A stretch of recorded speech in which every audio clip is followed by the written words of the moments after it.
Assalamualaikum dan selamat sejahtera. Kami dari kumpulan 13 akan membentangkan berkaitan pentaksiran portfolio. Saya akan perkenalkan kumpulan saya iaitu Cik Wan Nofara Syahira binti Cik Wan Omar. Yang kedua ialah Puteri Balkis binti Abdul Aziz. Seterusnya ialah Siti Sarah binti Amran, Akilah Syazwani binti Amrul Anwar dan akhir sekali ialah Azina binti Ghazali. Saya akan teruskan dengan pengenalan. Yang pertama ialah pentaksiran merupakan proses sistematik yang digunakan untuk mengumpul dan menilai maklumat berkaitan pencapaian pelajar dalam pembelajaran. Dalam pendidikan TVET, pentaksiran amat penting bagi memastikan pelajar menguasai aspek pengetahuan, kemahiran dan sikap secara menyeluruh. Salah satu kaedah pentaksiran yang sesuai digunakan dalam TVET ialah pentaksiran portfolio.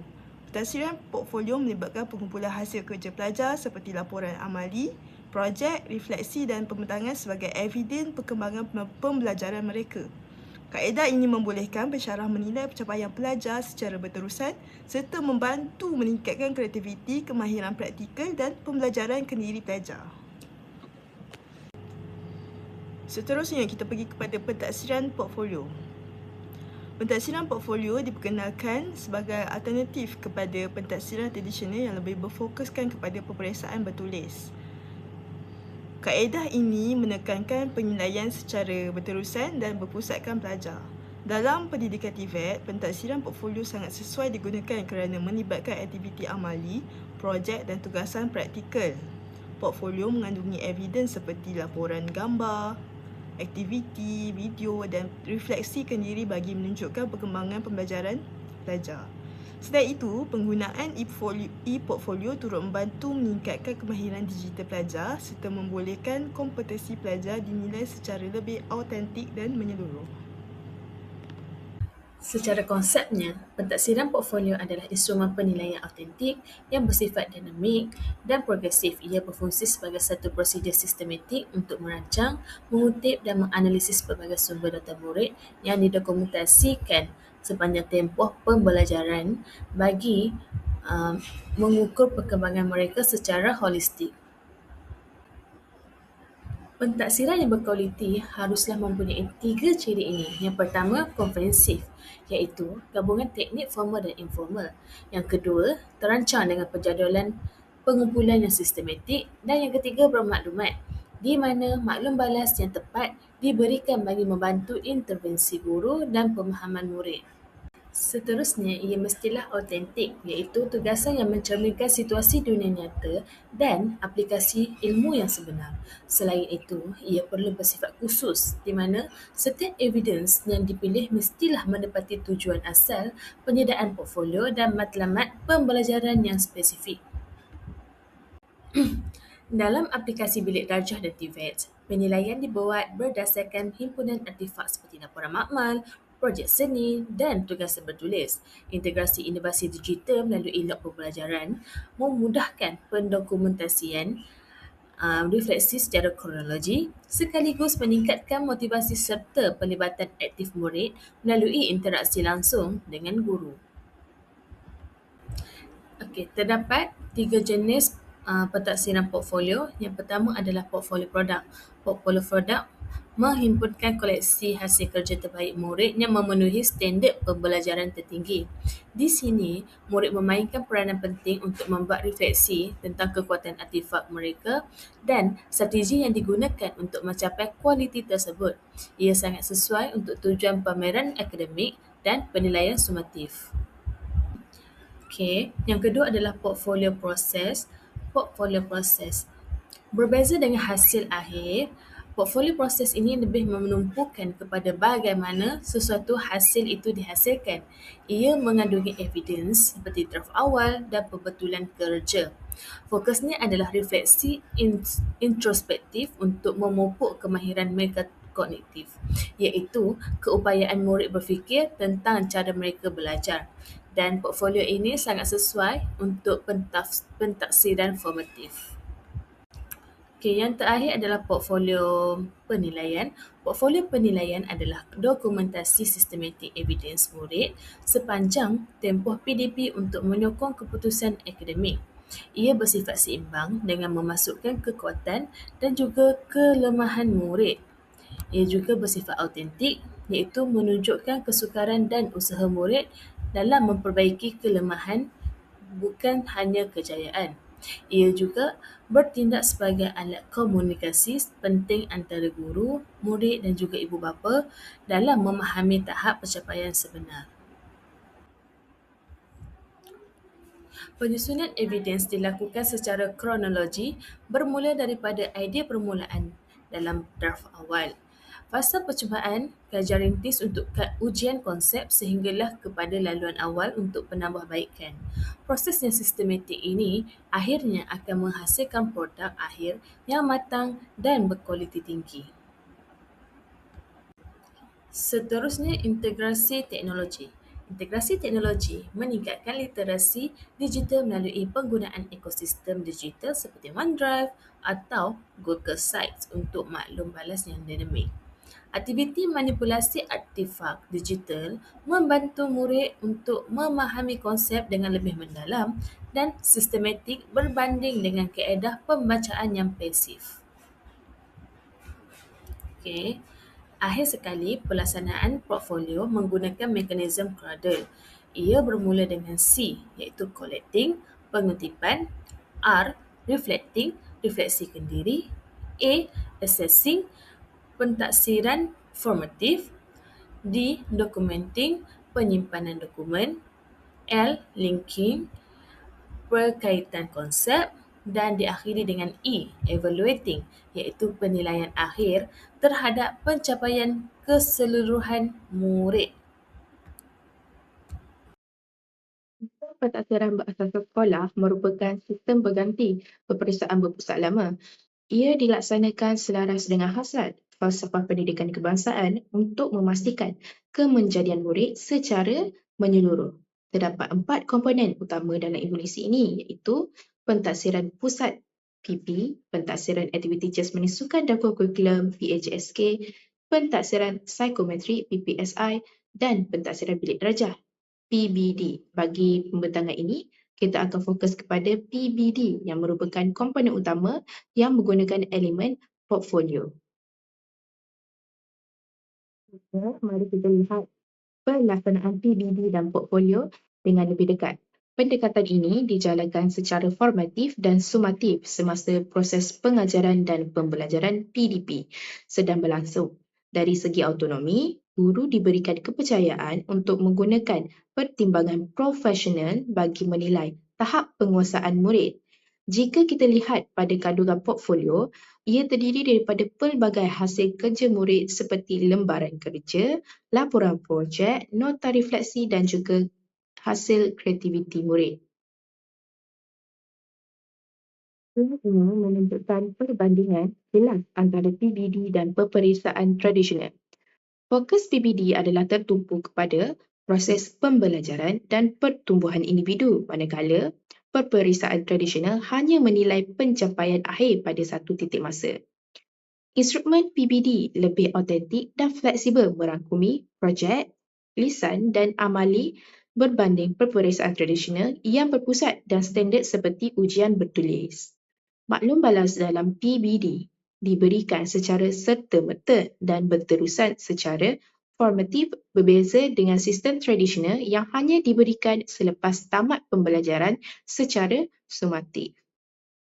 Peranan murid pula dalam PBD juga jauh lebih aktif di mana mereka terlibat dalam pemilihan bahan dan refleksi kendiri berbanding hanya menjadi pengambil ujian yang pasif.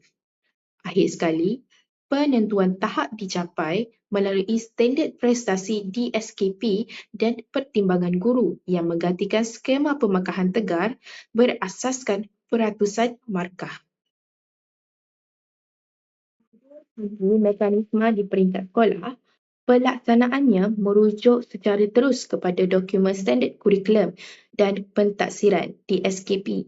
Seperti yang dimaklumkan, tiada lagi peratusan grade digunakan. Sebaliknya, pencapaian dinilai menggunakan tahap penguasaan TP 1 hingga 6. Di sinilah Portfolio memainkan peranan yang sangat kritikal untuk mencapai TP5 dan TP6 kerana ia berfungsi sebagai bukti inovasi dan kemampuan murid mengaplikasikan pengetahuan dalam situasi baharu. Segala perekodan tahap ini akan dilaporkan kepada ibu bapa sekurang-kurangnya 2 kali setahun. Apabila kita beralih ke konteks TVET, pentaksiran portfolio tidak kurang pentingnya kerana ia berfungsi sebagai pasport keterampilan profesional yang diiktiraf oleh pihak industri. Peranan utamanya adalah untuk sebagai dokumen verifikasi kompetensi teknikal mengikut Standard Kemahiran Pekerjaan Kebangsaan (NOSS).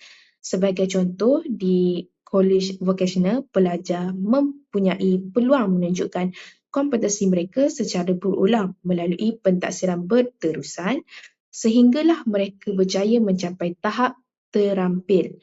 Kandungan portfolio vocational ini merangkumi elemen seperti laporan projek, tahun akhir, buku log latihan industri OJT dan modul keterampilan. Pentaksiran portfolio juga diaplikasikan dalam kaedah pengiktirafan pencapaian terdahulu PPT. Tujuan utama kaedah ini adalah untuk menganugerahkan Sijil Kemahiran Malaysia SKM kepada individu yang berpengalaman bekerja tetapi tidak mempunyai kelayakan formal. Prosesnya bermula dengan pembangunan portfolio di mana calon mengumpulkan bukti kerja dipandu NOS dan dibantu oleh pegawai penilai PPT. Verifikasi akhir akan dilakukan di mana portfolio tersebut disahkan ketulinan dan kecukupannya oleh pegawai pengesah luaran PPL sebelum sijil dianugerahkan. Seterusnya ialah kelebihan dan kelemahan pentaksiran portfolio. Pertama sekali, pentaksiran portfolio merupakan satu kaedah penilaian bersifat menyeluruh dan berterusan. Melalui pendekatan ini, penilaian tidak hanya tertumpu kepada hasil akhir pembelajaran semata-mata, tetapi turut mengambil kira keseluruhan proses pembelajaran pelajar.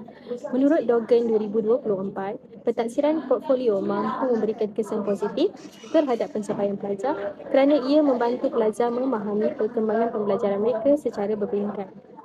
Seterusnya, pentaksiran portfolio juga berperanan dalam memupuk kemahiran berfikir aras tinggi dalam kalangan pelajar. Hal ini kerana pelajar perlu membuat analisis, penilaian serta refleksi terhadap hasil kerja mereka sendiri.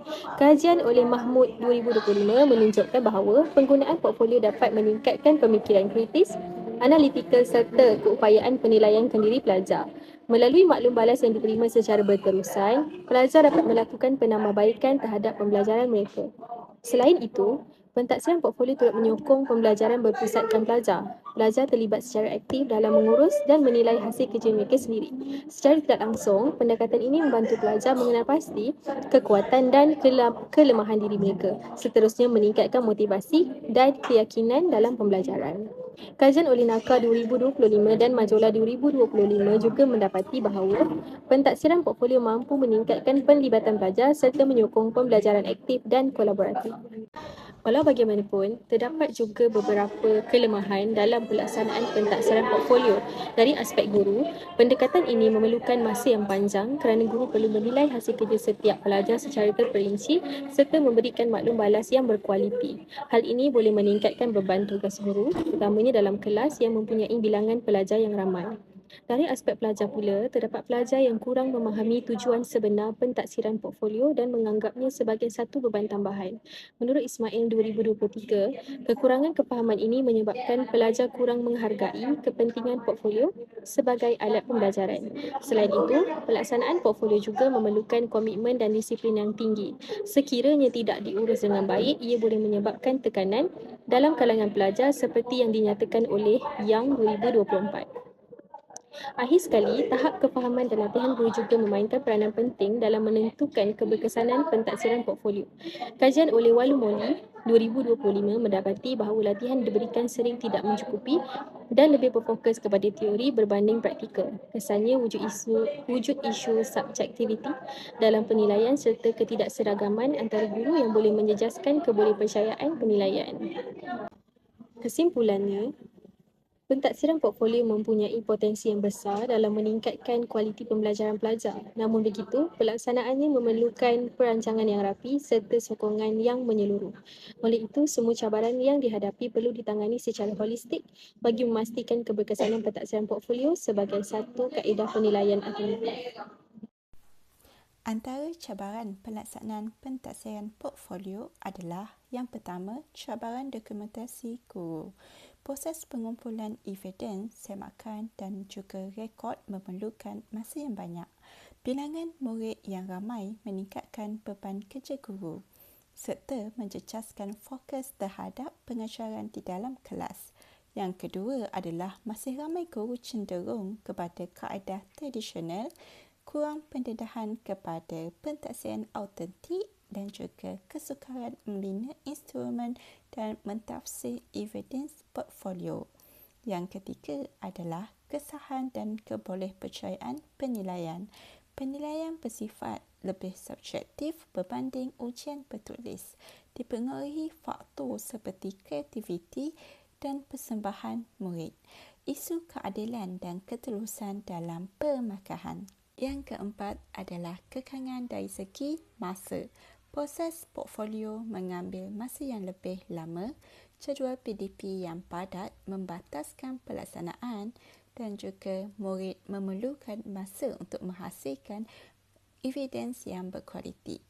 Sokongan dan kefahaman ibu bapa yang kelima masih berorientasikan keputusan peperiksaan, kurang memahami konsep penilaian kualitatif dan juga menjejaskan sokongan terhadap pelaksanaan portfolio.